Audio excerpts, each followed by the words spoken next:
So at the Big Ideas Festival, I'm going to be talking about young people's experiences with technology and the research that we've been doing there. And we've been looking at young people from primary, secondary and all the way through to university.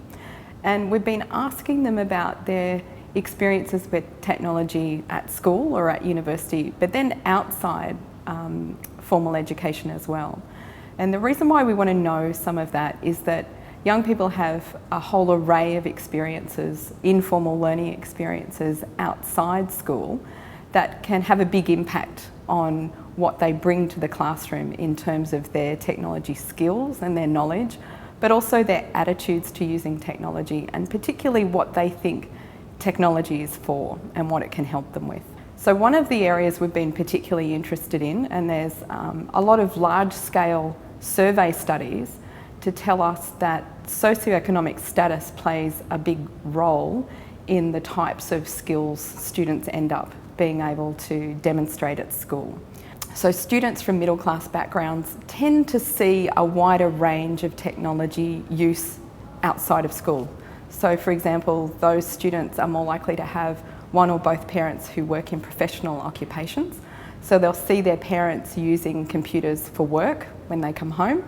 They might even have a separate study that their parents work in, but equally they might have their parents working on the laptop while watching a sports game or something like that.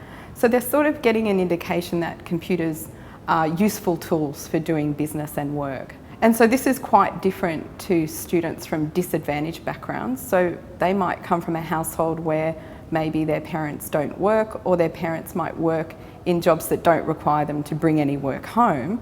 And they'll tend to see technology used at home pretty much only for entertainment purposes. So they're getting a different range of experiences. And then when they talk about technology, or when you ask young people about technology, this reveals their sort of assumptions about what technology is good for. Now, why does that matter in terms of what we do at school with computers? Well, the kinds of experiences that children from professional families have match better the kinds of things that students might need to do at school.